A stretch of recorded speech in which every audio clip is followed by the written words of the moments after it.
सर्वप्रथम सर्वांना जय शिवराय. मित्रांनो, आज आपण पुरुषोत्तमपुरी इथे आलेलो आहोत. मागील 1 महिन्यापासून धोंड्याच्या महिन्यामध्ये ते चांगल्या पद्धतीची यात्रा भरते.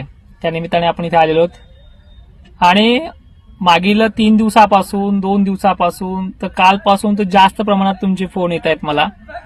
अक्षरशः काही जण घरी सुद्धा यायला लागलेत. मित्रांनो, हे बघा, मी तुमच्या भावनेशी सोबत खेळत नाहीये आणि सगळ्यात महत्वाचं म्हणजे मी अंदाज बंद केले आहेत, ते बंद राहतीलच.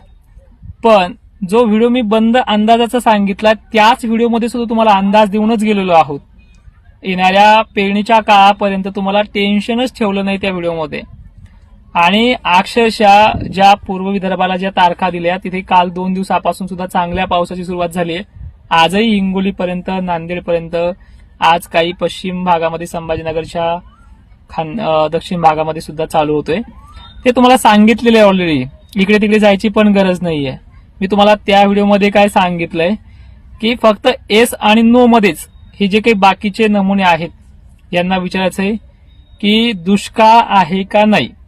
कारण की पेरण्या होऊन खळे झाले पुढील काळामध्ये तर तो दुष्काळ नसतो.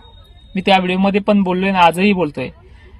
कारण की पेरण्या होऊन खळे होऊन नदी नाले जरी ओढे वाहिले, पाण्याचा प्रश्न मिटला, जर अशी परिस्थिती असेल तर दुष्काळ कसला.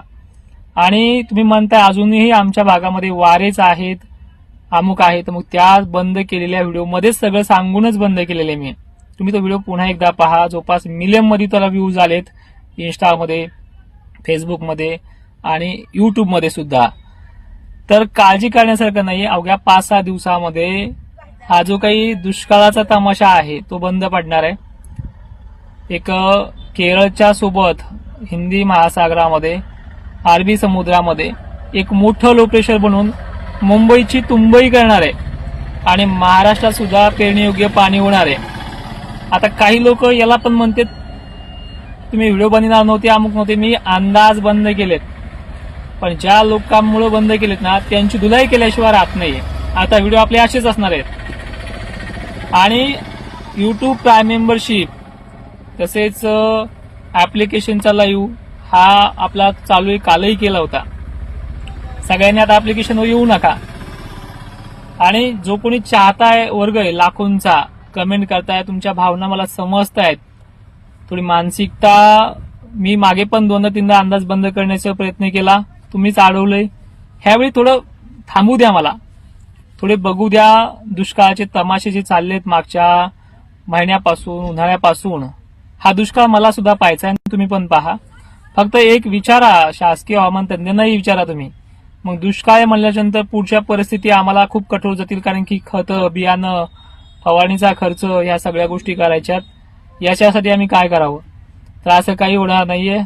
अवघ्या 5 दिवसामध्ये चित्र स्पष्ट होईल. काही ठिकाणी 5-6 दिवस लागतील. कारण की मराठवाडा, विदर्भाच्या तुलनेमध्ये खानदेश, पश्चिम महाराष्ट्रामध्ये वाऱ्यामुळे पाऊस कमी राहतो. हे दरवर्षीचा आहे. जून जुलै हा पाऊस काळ कमीच असतो, हे दरवर्षीचा आहे. पण एक चटका असतो पेरणीचा, तो करून घ्या, साधून घ्या. थोड्या पावसावरती का होईना. आणि ईदभर म्हणण्यापेक्षा चांगली 2 फूट ओल जाऊ द्या, मगच पेरणी करा. पण लक्षात ठेवा कोण काय बोललो होतो आणि कोण काय नाहीये. आणि पुन्हा आता ह्या व्हिडिओमध्ये सुद्धा काही निगेटिव्ह कमेंट येतील. कारण की 40 पैसे एक कमेंट पडते त्यांना, त्यासाठी बोकायला त्यांना यावाच लागतं. ते 4-5 टक्केवाले येऊ द्या. पण त्यांचा जो काही आहे भाकरी टाकणारा, त्याचे सुद्धा व्हिडिओ पाहूनच या तुम्ही एकदा. ठाम मत नसतं. आणि सगळ्यात महत्वाचं, मी एक व्हिडिओ पुन्हा टाकणार आहे 18-19 तारखेला, ज्यामध्ये जी सुरुवात होणार आहे महाराष्ट्राच्या अनेक भागांमध्ये त्यावरती रोस्ट असेल. आणि एकदा पेरण्या झाल्या जुलै महिन्यामध्ये जे व्हिडिओ सुरू करेल मी काही ठिकाणचे, की दुष्काळाचे प्रश्न मी त्यांना विचारेल नाही, तर अशा प्रकारची कंडिशन आणणार आहे. तर आज हा व्हिडिओ बनवण्याचा मुद्दा असा होता की आपण जे काही आपले ऍप्लिकेशन्स आहेत, युट्यूब प्राईम मेंबरशिप आहेत, ज्यांनी लोकांनी तिथे आपलं परचेस काम केलेलं आहे, तिथे त्यांना साथ देणं गरजेचं आहे. कारण की 1 वर्षाचं पॅकेज निवडलंय, तर ते सुद्धा बंद करणार आहे. त्यांचे सुद्धा पेमेंट रिटर्न करण्याचा विचार चालू आहे. तर अशा प्रकारच्या भानगडीतून थोडं विलुप्त होण्याचा विचार चालू आहे आणि तो केला सुद्धा आहे. पण एक महत्वाचं आहे, तुम्ही धीर सोडू नका. ज्या ज्या वेळेस तुम्हाला सुचणार नाही त्या वेळेस मी येत राहील, साथ देत राहील. हा आपला शब्द आहे, शिवभक्ताचा शब्द आहे, तो वाया जाऊन देणार नाहीये. धन्यवाद.